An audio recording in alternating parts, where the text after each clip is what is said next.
다음에 이분은 6.25 전쟁 때 소령으로 전쟁에 참전을 하셨던 분이십니다. 6.25 전쟁 가운데 영월 전투에서 안타깝게도 전사하게 되십니다. 그리고 다음에 이분은 경감이셨던 분이신데요.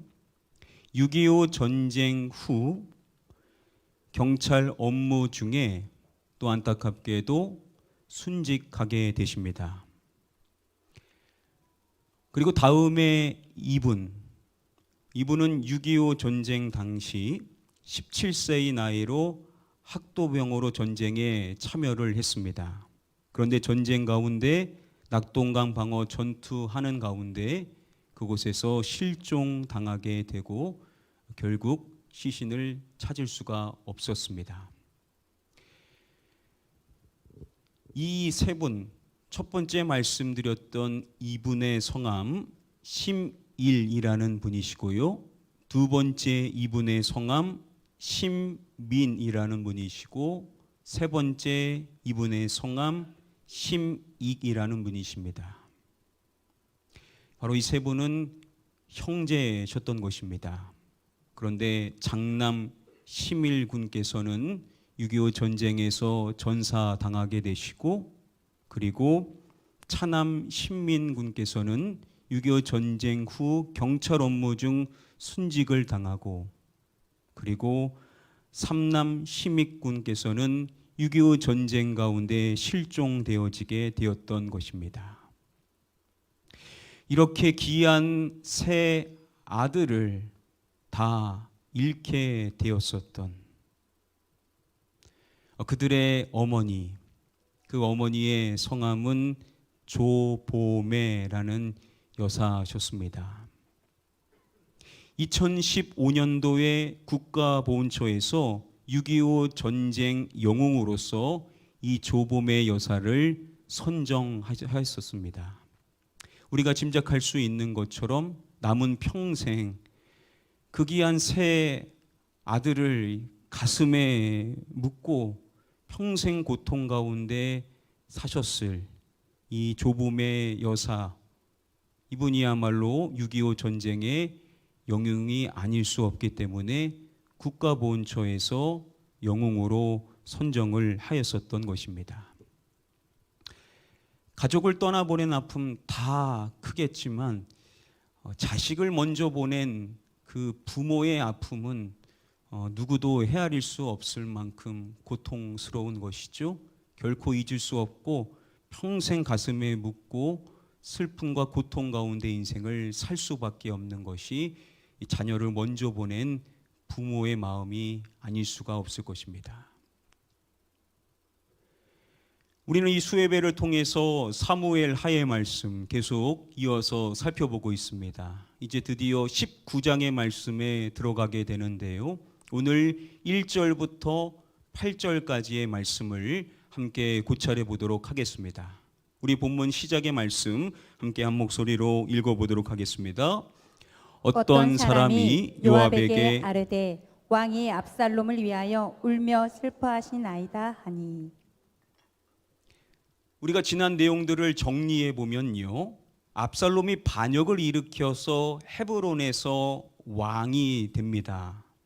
그리고 이제 예루살렘으로 추격을 하게 되는 것이죠. 결국 다윗은 예루살렘을 버리고 도망을 칠 수밖에 없었습니다. 그리고 다윗의 일행들이 길갈로 도망을 친 후에 이제 요단강을 건너게 됩니다. 그리고 다윗은 어디에 거하게 되냐면 마하나임으로 도망을 가서 거기에 거하게 되는 것입니다. 그리고 다윗은 전쟁에 참여하지 않고 다윗의 군사들과 압살롬의 병력이 만나서 전쟁을 치르게 되죠. 바로 마하나임 에브라임 수풀에서 전쟁이 있었던 것입니다. 이 전쟁에서 다윗의 군사들이 승리를 거두게 되죠. 다윗은 계속해서 마하나임에 머물러서 소식을 기다리고 있는 것입니다. 전령이 와서 소식을 전해주는 것을 계속해서 기다리고 있는 것이죠. 자, 그랬었을 때 먼저 왔었던 전령을 통하여 전쟁의 승리 소식을 듣게 됩니다. 자, 그런데 그가 정작 듣고 싶었던 이야기에 대한 내용은 정확히 듣지를 못하죠. 후에 도착하게 되었었던 또 다른 전령을 통해서 그 소식을 듣게 되었었던 것입니다.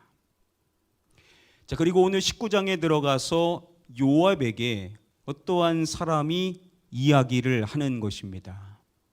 무슨 이야기를 하냐면 왕에 대한 이야기를 하는 것입니다. 지금 왕이 마하나임에서 뭘 하고 있는가 이야기를 해주기를 왕이 울며 슬퍼하시나이다. 지금 마하나임에서 왕이 울면서 슬퍼하고 있다라는 이야기를 전해주는 것입니다. 자, 그러면 왕이 왜 울면서 슬퍼하고 있는지를 명확하게 말하기를 누구를 위하여라고 이야기를 하죠. 누구를 위해서입니까? 압살롬을 위하여. 다윗이 압살롬을 위하여 슬퍼하면서 계속 눈물을 흘리고 있다라는 이야기를 전해준 것입니다. 그리고 이어지는 말씀을 보면 그날의 백성들에게 들리매라고 이야기를 하죠. 바로 그날에 백성들이 소식을 다 듣게 된 것입니다. 그 들은 내용이 뭐냐면 왕이 그 아들을 위하여 슬퍼한다라는 것이었습니다. 다른 번역본들로 보면 이걸 직접 인용을 하고 있습니다. 사람들이 다 하는 말이 뭐냐면 왕이 압살롬을 때문에 지금 계속 슬퍼하고 계십니다. 이 이야기가 백성들 귀에 다 들어가게 된 것이죠. 그래서 백성들 모두가 그날에 왕이 슬퍼하고 계신다라는 이야기를 다 접하게 되었었던 것입니다. 그리고 이어서 말하는 것입니다. 그날에 이것이 모든 백성에게 이것이 된지라 라고 말합니다.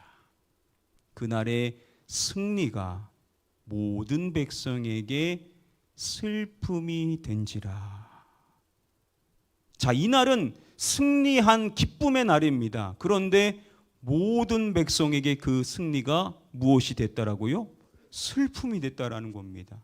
지금 백성들이 다 뭐 하고 있냐면 다 장례식장처럼 눈물을 흘리면서 모두가 슬퍼하고 있다라는 것입니다. 그리고 이어지는 말씀에서 그날의 백성들이 성읍으로 들어가니라라고 말합니다. 자, 여기서 말하는 이 백성들은 바로 마하나임으로 오게 될 군인들을 말하는 것입니다. 즉 압살롬의 병력들과 전쟁을 치렀었던 이들이 이제 마하나임 성읍으로 들어오게 되는 것입니다. 여러분, 목숨 걸고 싸워서 승리했으니 당연히 기쁨으로 사람들의 환영을 받으며 들어오는 것이 당연한 것이겠죠. 그런데 이들이 어떻게 들어왔는지 말씀이 말하기를 이들이 마하나임으로 들어올 때 사람들의 환영을 받으며 그들이 기뻐하며 그들이 모두가 승전거를 울리면서 들어오는 것이 아니라 싸움에 쫓겨 부끄러워 도망함 같이 가만히 성읍으로 들어왔다라고 말합니다. 아, 이들이 큰 승리를 거뒀음에도 불구하고 마치 패전병처럼 마치 도망한 것처럼 부끄러워하면서 그들이 패전병의 모습으로 슬그머니 고개 다 팍팍 숙이고 슬퍼하는 모습으로 그 성읍으로 들어오게 되었다라고 이야기를 하는 것입니다. 지금 분위기가 말이 아닌 것입니다. 자, 이러한 상황 속에서 왕이 무엇을 하고 있는지를 말씀은 이어서 밝혀줍니다. 왕이 그의 얼굴을 가리고, 왕은요 자신의 얼굴을 가리고 있는 것입니다. 그리고 무엇을 하냐면 큰 소리로 부르되. 여기서 이 부르되라는 이 히브리어 원어 짜하크라는 이 단어는 소리 지르다, 부르짖다 라는 문자적인 뜻을 갖고 있습니다. 그러니까 다윗이 지금 소리를 지르는데 그냥 자아크했다라고 하지 않죠. 큰 소리로 자아크했다라고 말하는 것입니다. 직역하면 큰 소리로 다윗이 소리를 질렀다라는 겁니다. 지금 다윗이 자신의 얼굴을 가리고 큰 소리로 소리를 고래고래 지르고 있었다라는 것이죠. 어떻게 소리를 질렀는가 들어보면요. 내 아들 압살롬아, 압살롬아, 내 아들아, 내 아들아. 그가 소리를 지르는 겁니다. 내 아들 압살롬아, 압살롬아, 내 아들아, 내 아들아. 자신의 죽은 아들을 생각하면서 그의 이름을 계속해서 부르짖는 것이죠. 그리고 자신의 그 아들을 계속해서 부르짖으면서 눈물을 흘리는 것입니다. 여러분, 이 소식을 최초 접하게 되었을 때 그 마음이 찢어져서 그가 문 위층으로 올라가서 눈물을 계속해서 흘리면서 그가 고백했었던 내용이 있지 않았었습니까? 그가 뭐라고 고백을 했었습니까? 내 아들 압살롬아, 내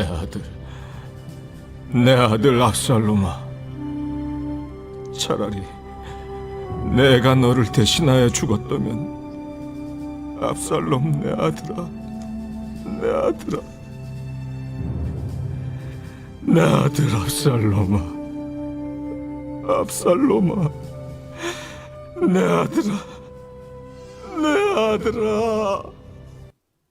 자신의 아들의 이름을 계속해서 부르면서 내 아들아, 내가 너를 대신하여 죽었어야만 했는데, 자신의 가슴을 치면서 애통하며 눈물 지었었던 다윗. 자, 그런데 이제 시간이 좀 지났는데도 불구하고 다윗은 여전히 계속해서 부르짖으며 이야기한 것입니다. 내 아들 압살롬아, 압살롬아, 내 아들아, 내 아들아. 여러분, 지금 왕이 이렇게 부르짖으면서 슬퍼하며 눈물을 짓고 있는데 백성들이 어떻게 안 울 수가 있겠습니까? 지금 그곳은 다 울음바다가 되어 있는 상태였었던 것이죠. 이러한 상황을 전환시키기 위해서 이제 요압이 움직이게 되는 것입니다. 이어지는 말씀을 우리 함께 한 목소리로 읽어보도록 하겠습니다. 시작. 요압이 집에 들어가서 왕께 말씀드리되 왕께서 오늘 왕의 생명과 왕의 자녀의 생명과 처첩과 비빈들의 생명을 구원한 모든 부하들의 얼굴을 부끄럽게 하시니. 요압이 집으로 들어가게 됩니다. 누구 집이겠습니까? 왕의 집에 들어가는 것이죠. 지금 애통하면서 계속 눈물을 흘리면서 자신의 아들을 부르짖는 왕에게 요압이 이야기를 하는 것입니다. 먼저 이렇게 말하죠. 왕께서 오늘 왕의 생명과 왕의 자녀의 생명과 처척과 빈민들의 생명을 구원한 모든 부하들의 얼굴을 부끄럽게 하시니. 지금 왕께서 왕의 생명과 왕의 자녀의 생명과 처척과 빈민들의 생명을 구원한 이 모든 부하들의 얼굴을 부끄럽게 만들어 버렸다라고 이야기를 하는 것입니다. 그리고 또 말하는 것입니다. 이는 왕께서 미워하는 자는 사랑하시며 사랑하는 자는 미워하시고. 지금 왕께서 왕을 미워하는 사람은 사랑하시고 왕을 사랑하는 자는 지금 미워하시는 거 아닙니까? 라고 이야기를 하는 것입니다. 그러면서 왕을 위하여서 목숨을 걸고 싸웠던 지휘관들과 부하들을 멸시하시는 것을 나타내시는 것입니다. 라고 지적을 하는 것이죠. 그리고 그가 말하는 것입니다. 오늘 내가 깨달은 것이 있는데, 만일 압살롬이 살고 오늘 우리가 다 죽었더라면 왕이 마땅히 여기실 뻔하였나이다. 만약에 차라리 압살롬이 살고 우리 모두가 다 죽었더라면 오히려 왕이 그것을 더 좋은 것으로 여기실 것이었다. 이렇게 자신이 생각을 하게 되었다라고 할 만큼 지금 왕이 보이시는 이 모습이 결코 합당하지가 않습니다 라고 이야기를 하는 것입니다. 자, 여기까지의 이 요압의 이야기는 매우 설득력이 있죠. 과장이 있긴 하지만 그래도 지금 왕이 보이는 그 태도가 결국은 백성들에게 어떠한 오해를 줄 수 있는지에 대하여서 이야기를 하고 있는 것입니다. 자, 그런데 요압의 이야기는 여기서 멈추지를 않습니다. 요압이 이어서 이렇게 말합니다. 이제 곧 일어나 나가 왕의 부하들의 마음을 위로하여 말씀하옵소서. 이제 일어나시라는 겁니다. 그리고 나가시라는 겁니다. 그리고 부하들의 마음을 위로하는 이야기를 해 주셔야 된다라는 겁니다. 지금 이 이야기는요, 그렇게 해 주십시오가 아닙니다. 명령입니다. 나가십시오. 백성들을 위로하십시오. 이렇게 지금 왕에게 명령을 내리는 겁니다. 그리고 자신이 맹세하면서 이야기를 합니다.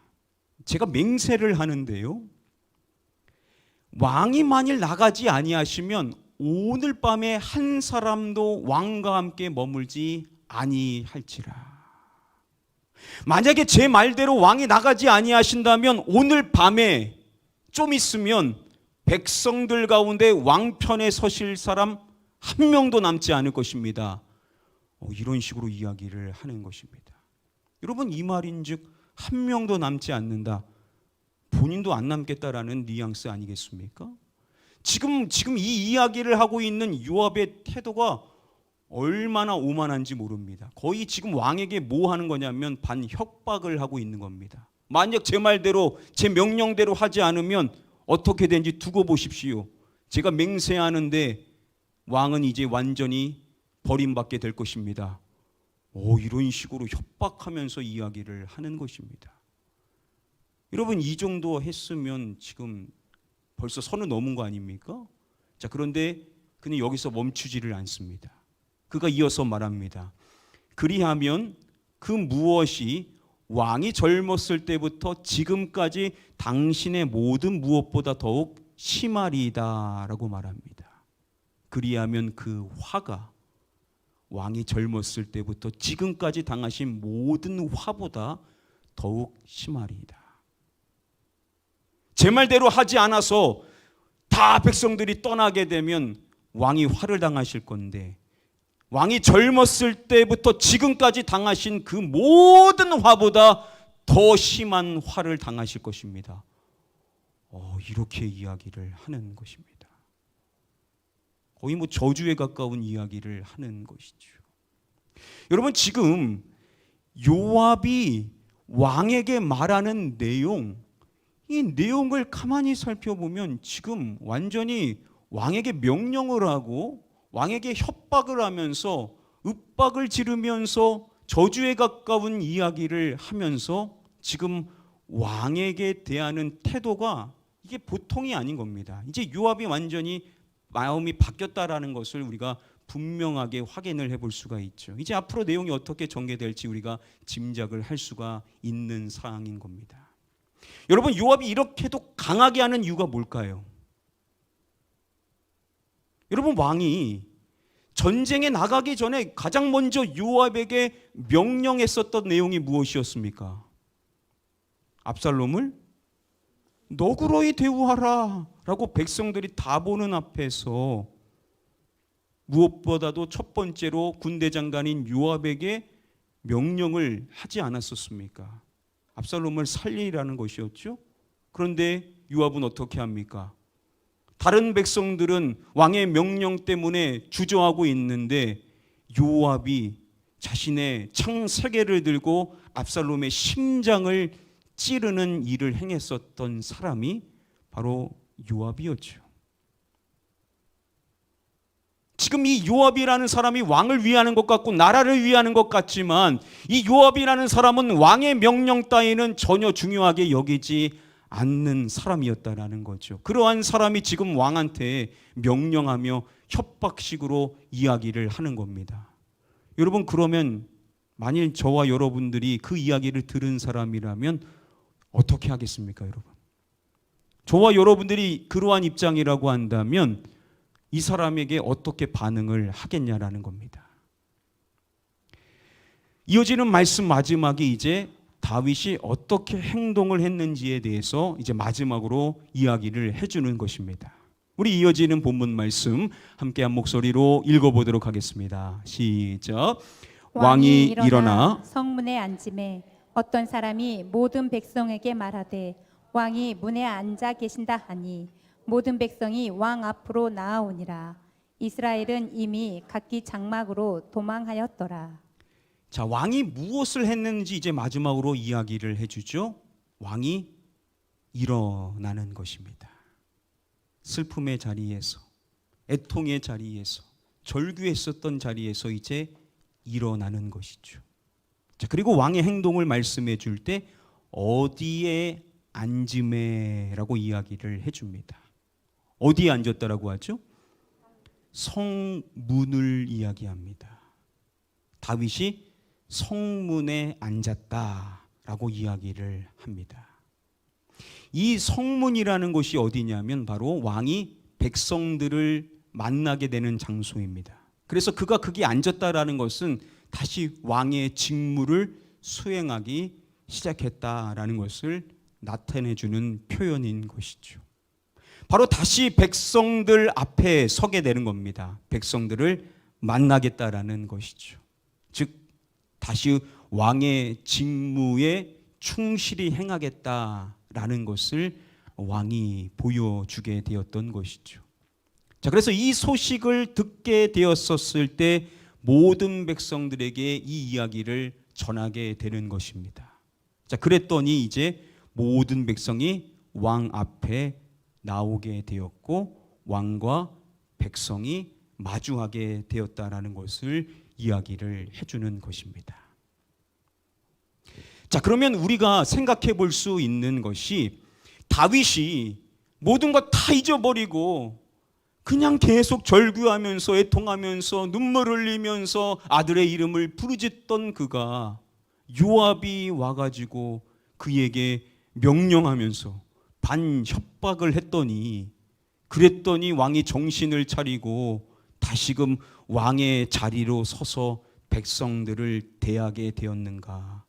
그러니까 요압의 협박과 요압의 그 모든 말들, 그가 했었던 그 모든 것들이 결국은 왕을 정신 차리게 한 것인가. 물론 그렇게도 생각을 해볼 수가 있겠죠. 자, 그런데 말씀이 그렇게 이야기하는 것이었다면 요압이 말했었던 그 내용에 대하여 다윗이 어떻게 반응을 했고, 그리고 그가 최초 말했었던 결국 말은 명령은 무엇이었습니까? 지금 백성들을 위로해주는 말씀을 해주라 라는 이야기를 했기에 이제 그 말대로 그가 했다라는 것을 이야기해야 될 텐데 성경은 그런 식으로 이야기를 하지는 않습니다. 마치 한번 끊고 왕이 다시 일어나 성문에 앉았다라고 이야기를 하고 있는 것입니다. 그러니까 단순히 요압의 그 행위가 그로 하여금 다시 왕의 자리로 바로 서게 했다라고 이렇게 단순하게 생각해서는 안 될 것이라는 것이죠. 우리가 다시금 말씀을 좀 살펴봐야 될 텐데요. 다음의 말씀에서 그날의 무엇이 모든 백성에게 슬픔이 되었다라고 이야기를 했습니까? 그날의 승리가라고 말하죠. 자, 여기서 이 승리라는 이 단어 테슈아라는 히브리어 원어입니다. 이 테슈아라는 단어가 사무엘 상이나 사무엘 하에서 쓰였었던 말씀들, 사무엘 상만 보면요, 다음에 이 말씀에서 구원이라고 번역이 된 이 단어가 똑같은 테슈아라는 단어입니다. 이스라엘 백성들이 테슈아, 구원을 받게 되는 사건들에서 이 이야기, 이 단어가 쓰였는데 이 테슈아를 주신, 구원을 주신, 승리를 주신 분이 누구심을 말하냐면 여호와이심을 이야기합니다. 이 테슈아, 승리, 이 구원은 이스라엘 백성들에게 누가 주시는 것이냐면 바로 여호와 하나님께서 주시는 것이라는 거죠. 이난의 승리, 그난의 태슈와 역시도 결국은 누가 주신 것이겠습니까? 여호와 하나님. 다윗의 군대의 승리는 자신들이 잘 싸워서가 아니라 여호와 하나님께서 그들에게 태슈와 승리를 주셨기 때문에, 구원해 주셨기 때문에 그들이 승리를 거둘 수가 있었음을 이야기해 준다라는 것이죠. 정말로 그랬죠. 그 숲풀에서 전쟁했었을 때 그때 싸워서 이긴 게 아니라 숲풀에서 죽은 사람들이 많았다라고 이야기를 하고 있습니다. 자연에 의하여서 압살롬의 많은 병력들이 목숨을 잃게 되었다라는 것이죠. 그래서 나중 전쟁 후에 아히마아스가 빨리 자신을 보내달라고 이야기할 때 뭐라고 이야기를 합니까? 내가 빨리 왕에게 가서 여호와께서 왕의 원수 갚아주신 소식을 전하게 하소서. 우리가 승리했음을 전하게 하소서가 아니라 여호와께서 행하신 일을 전하게 해달라라고 이야기를 했었죠. 그리고 그가 와서도 왕에게 당신의 하나님 여호와를 찬송합니다. 왕의 여호와께서 행하신 일을 이야기했었습니다. 그뿐만이 아니죠. 두 번째로 갔었던 전령인 이방인인 구스 사람, 이 이방인조차도 왕에게 가서 뭐라고 말합니까? 여호와께서 오늘 왕을 대적하던 모든 원수를 갚으셨나이다. 이 이방인조차도 인정하는 것이 뭐냐? 이것은 여호와 하나님께서 주신 승리다라고 이야기를 하는 것입니다. 그러니까 거기서 싸워봤었던 사람들은 다 아는 것이죠. 바로 여호와 하나님의 손이 함께 하셔서 우리가 승리했다라는 것을 알고, 이 승리는 우리들의 승리가 아니라 여호와 하나님이 주신 승리라는 것이죠. 그러면 여호와 하나님을 찬양해야 된다라는 고백이 분명히 나와야 되는데, 그런데 다윗은 그 속에 있어서 까마득히 하나님은 잊어버리고 아들을 잃은 슬픔에 빠져서 눈물 짓고 절구하면서 애통하면서 계속해서 슬퍼하는 모습만을 보이게 되었었던 것입니다. 그런 그를 찾아왔었던 요압이 중요했지만, 요압이 그에게 했었던 협박, 명령, 윽박지르면서 이야기하는 그러한 것들이 다윗을 바꿨겠냐? 다윗이 그런 사람이 아니죠. 그 정도의 수준의 사람이 아닙니다. 그러니까 그런 것 때문에 다윗이 마음이 바뀌어서 정신을 차렸다라고도 볼 수는 없을 것이라는 겁니다. 그럼 뭐가 그의 마음을 바꿨는가? 요압이 자신이 맹세한다라는 이야기를 할 때 이러한 표현을 쓰는 것을 주목해야 됩니다. 내가 맹세할 때 그냥 맹세하지를 않고 누구를 두고 맹세한다라고 그가 이야기하는 것을 주목해야 됩니다. 누구를 언급하죠? 바로 여호와를 언급합니다. 내가 여호와를 두고 맹세한다라는 겁니다. 여러분, 그러면 요압이 말하는 맹세, 이런 게 그의 귀에 들어오겠습니까? 그의 귀에 들어오는 내용은 한 단어밖에 없겠죠. 여호와.